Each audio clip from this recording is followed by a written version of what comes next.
ఓం శ్రీమాత్రే నమః. ఛానల్లోకి స్వాగతం అండి. ఈరోజు ఈ వీడియోలో సింహరాశి వారు ఆగస్టు నెల 8, 9 తేదీల్లో కాస్త మీరు జాగ్రత్తగా ఉండవలసిందిగా సూచించడమైనది.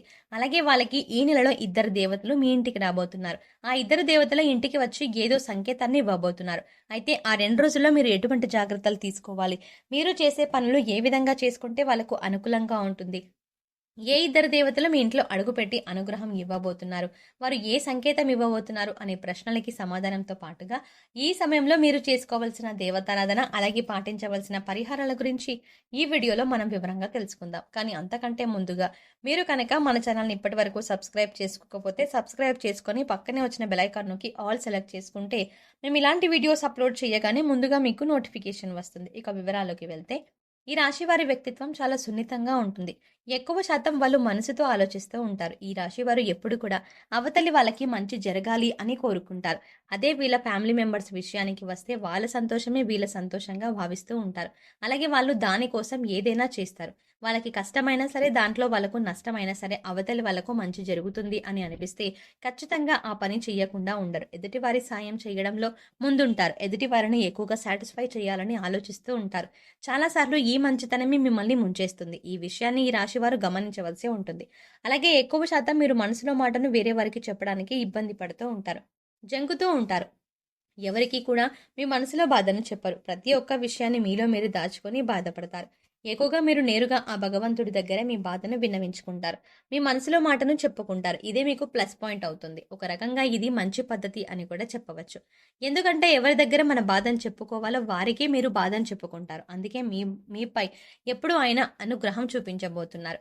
అందుకే ఈ నెలలో మీకు అనుగ్రహం ఇవ్వబోతున్నారు. ఇక రాబోయే సమయంలో మీరు ఖచ్చితంగా తీసుకోవాల్సిన కొన్ని జాగ్రత్తలు ఉన్నాయి. ఇటువంటి జాగ్రత్తలు తీసుకోకపోతే స్వయాన మీ చేతులతో మీరు చేస్తున్న పనులు చెడగొట్టుకున్న వారు అవుతారన్నమాట. ఇక దీంతో పాటు రాబోయే రోజుల్లో 3, 4 రోజుల్లో, అంటే 3-4 రోజుల్లో చాలా మంచి శుభవార్త అనేది రాబోతోంది. ఆ వార్తను మీరు కలలో కూడా ఊహించరు. అంత మంచి సంతోషాన్ని కలిగించే న్యూస్ అయితే రాబోతోంది. కానీ మంచి ఎక్కడైతే ఉంటుందో చెడు కూడా అక్కడే ఉంటుంది కదా! కాబట్టి శుభవార్తతో పాటు ఒక చిన్న ప్రమాదం కూడా ఉంటుంది. అదేంటంటే, మీకు శత్రువులైన వారు ఎవరైతే ఉన్నారో వాళ్ళు అలర్ట్ అయ్యే సమయం ఇది. కాబట్టి ఈ సమయంలో మీరు ఎత్తుకు పై ఎత్తు వేయడానికే సిద్ధంగా ఉండాలి. అయితే మీ శత్రువులు ఏదో ఒక విధంగా మీకు నష్టం కలిగించడానికే ప్రయత్నిస్తారు. కాబట్టి మీరు ఈ రాబోయే టైంలో ఏదైనా నిర్ణయం తీసుకోవాలి అనుకుంటే, మీకు తెలిసిన వ్యక్తితో అయినా, లేదంటే బంధువులతో అయినా, ఇంట్లో కుటుంబ సభ్యులతో అయినా, లేదా అనుభవజ్ఞులతోనైనా ముందుగా ఆలోచనలనేవి వారితో చెప్పి చర్చించవలసి ఉంటుంది. ఎందుకంటే మీ ప్రతి పనికి ఆటంకం తీసుకురావడానికి మీ శత్రువులనే వాళ్ళు రెడీగా ఉన్నారు. కాబట్టి ఈ విషయంలో మీరు ఖచ్చితంగా జాగ్రత్త తీసుకోండి. ఇక రాబోయే టైంలో ఏదైనా కొత్త బిజినెస్ స్టార్ట్ చేయాలి అనుకుంటే దానిని ఆపేయండి. ఆ ఆలోచనలు పూర్తిగా మీరు కొంతకాలం ఆపేయండి. ఎందుకంటే ఈ సమయంలో అటువంటి ఆలోచనలు మీరు చేయడం కరెక్ట్ కాదు. సక్సెస్ రాదు, కలిసి రాదు. సూచనలు పాటించాలి. దాంతో పాటు పాత మిత్రులు, అంటే ఎంత మిత్రులైనా సరే, బంధువులైనా సరే, దగ్గర వాళ్ళైనా సరే డబ్బు అనేది అప్పుగా తీసుకోకండి. అలాగే వాళ్ళు అప్పుగా మిమ్మల్ని అడిగినా కూడా మీరు డబ్బులు వాళ్ళకి ఇవ్వకండి. ఎందుకంటే ఈ సమయంలో మీకు మీ చేతుల మీదుగా డబ్బులు ఇచ్చినా, అలాగే మీరు డబ్బులు తీసుకున్నా అది మీకు అస్సలు కలిసి రాదు. కాబట్టి ఈ సమయంలో లావాదేవీల్లో మీరు ఎక్కువగా తొందరపడకుండా ఉండటం మంచిది. ఇక దాంతో పాటు కేవలం డబ్బు విషయంలోనే కాకుండా నోటికి సంబంధించిన విషయంలో కూడా జాగ్రత్తగా ఉండాలి. ఎవరితో అయినా మీరు మాట్లాడేటప్పుడు కొంచెం ఆలోచించి మాట్లాడండి. ముందుగా ప్రశాంతంగా మాట్లాడండి. ఆవేశపడుతూ కోపాన్ని ప్రదర్శిస్తూ మాట్లాడారంటే చాలా సమస్యల్లో పడే అవకాశం ఉంది. భవిష్యత్తులో చాలా సమస్యలకు దారితీస్తుంది. అలాగే ఎక్కడైనా గొడవలు జరుగుతున్నా, అది మీ ఫ్రెండ్స్ మధ్యలో కావచ్చు, బంధువుల మధ్యన కావచ్చు, ఇంట్లో కావచ్చు, ఎటువంటి గొడవల్లో అయినా మీరు కలగజేసుకోవడం మాత్రం మంచిది కాదు. ఎంత తక్కువగా మీరు ఇన్వాల్వ్ అయితే అంత మంచిది. ఒకవేళ తప్పించుకోలేని పరిస్థితి అయితే మీరు ఉండండి. గొడవలు వినండి, చూడండి. కానీ మీ సలహాలు మాత్రం ఇవ్వకండి. ఇక మీకు రాబోతున్న అతిపెద్ద శుభవార్త ఏదైతే ఉందో, అది ఇప్పటిదాకా అనుకున్న పనులు మొదలుపెట్టి ఆగిపోయిన పనులన్నీ కూడా పూర్తవుతాయి. ఈ సమయంలో పెండింగ్‌లో ఉన్న పనులు అన్నీ కూడా పూర్తి చేస్తారు. ఏవైనా నూతన వస్తువులు లేదా గృహోపకరణాలు కొనాలి అంటే ఇది అనుకూలమైన సమయం.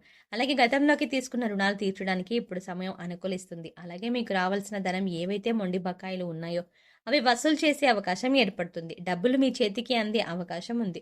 కుటుంబ సమస్యలు, బంధువుల్లో సమస్యలు, కోర్టుకు సంబంధించిన సమస్యలు, ఇలాంటివన్నీ సమస్యలు తగ్గుతాయి. ఏ సమస్య మీద మీరు పాజిటివ్‌గా సమాధానం రావాలని కోరుకుంటున్నారో అలాగే పాజిటివ్‌గా మీకు రిజల్ట్ ఉంటుంది. ఏ విషయంలో అయినా మీదే గెలుపు అవుతుంది. ఎందుకంటే న్యాయం మీ వైపే ఉంది కాబట్టి. ఇక దానికి తోడు ఈ సమయంలో దూర ప్రయాణం చేసే అవకాశం ఉంటుంది. అలాగే ఈ ప్రయాణంలో కూడా మీరు మంచిగా ఎటువంటి గొడవలకి తావు లేకుండా ప్రయాణాన్ని ప్లాన్ చేసుకోండి. కుటుంబ సభ్యులతో సంతోషంగా ఉంటారు. మీ ప్రణాళికని బట్టే మీ ప్రయాణం విజయవంతమవుతుంది. ఎక్కువ శాతం మీ మైండ్ అనేది ప్రశాంతంగా ఉంచుకోండి. మీ కులదైవం కావచ్చు, మీ ఇష్టదైవం కావచ్చు, ఎవరో ఒకరు మంత్రాన్ని స్మరిస్తూ ఉండండి. ఈ నెల అంతా కూడా మీకు వీలైతే తప్పకుండా ప్రతినిత్యం దేవాలయానికి వెళ్లి దైవ దర్శనం చేసుకోండి. లేదు కుదరదు అన్న పక్షంలో కనీసం ఆ దైవం పేరునైనా స్మరిస్తూ ఉండండి. మీకు అంతా మంచే జరుగుతుంది. ఇక దీంతో పాటు మీ ఆరోగ్యం విషయంలో కూడా మీరు జాగ్రత్తలు తీసుకోవాలి. ఎందుకంటే ఈ సమయంలో మీకు అరుగుదలకి సంబంధించిన సమస్యలు ఎదురు కావచ్చు. గ్యాస్ వల్ల ఇబ్బంది పడవచ్చు. కాబట్టి సమయానికి ఆహారం తీసుకోవటం చాలా అవసరం. ఎక్కువగా టెన్షన్ పడవలసిన అవసరం లేదు. కాస్త శ్రద్ధ వహించండి. మీరు ముఖ్యంగా చేయవలసిన పని ఏంటంటే వాటర్ని ఎక్కువ శాతం తాగండి. ఇక మీ జీవితంలో రాబోతున్న ఇద్దరు దేవతలు ఎవరంటే ముందుగా అన్నపూర్ణాదేవి. అన్నపూర్ణాదేవిని పార్వతీదేవికి మారు రూపం. పార్వతీదేవి ఎక్కడైతే ఉంటారో శివుడు అక్కడే ఉంటారు. ఒకేసారి ఇద్దరు దేవతల అనుగ్రహం మీకు కలుగుతుంది. అన్నపూర్ణాదేవి అనుగ్రహం ఉంటే మనం ప్రతిరోజు కూడా ఆహారం కోసం ఎదురు చూడవలసిన అవసరం లేదు.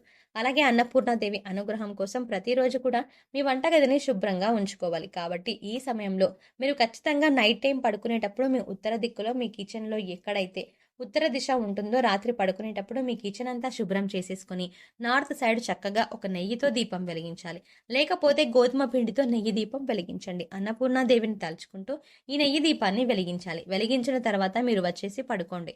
మరుసటి రోజు ఉదయాన్నే కుండెక్కిన ఆ దీపాన్ని తీసేసి గోధుమ పిండి దీపాన్ని తీసి ఆవుకి కానీ కుక్కకి కానీ తినిపించండి. నిత్యం మీ మీద అన్నపూర్ణాదేవి కటాక్షం అనేది ఉంటుంది. ఇక రెండోది దనిత్రాదేవి. దళిత్రుదేవ అంటేనే దేవుని అందరికీ కూడా వైద్యం చేసే వాళ్ళు అన్నమాట. ఇక ఎక్కడైతే ధనిత్రీదేవి కూడా ఉంటుందో అక్కడ ఎటువంటి ఆరోగ్య సమస్యలు ఉండవు. కాబట్టి ఈ ఇద్దరు దేవతలు మీ ఇంటికి రాబోతున్నారు. మరిన్ని శుభ ఫలితాలు పొందడం కోసం సింహరాశి వారు చేయవలసిన దేవతారాధన చూసుకున్నట్లయితే ఈ నెలంతా అన్నపూర్ణాదేవి కటాక్షం కోసం ఆమె పేరు నిత్యం పారాయణం చేయడం వల్ల కుటుంబ సభ్యుల యొక్క ఆరోగ్యం అనుకూలంగా ఉంటుంది.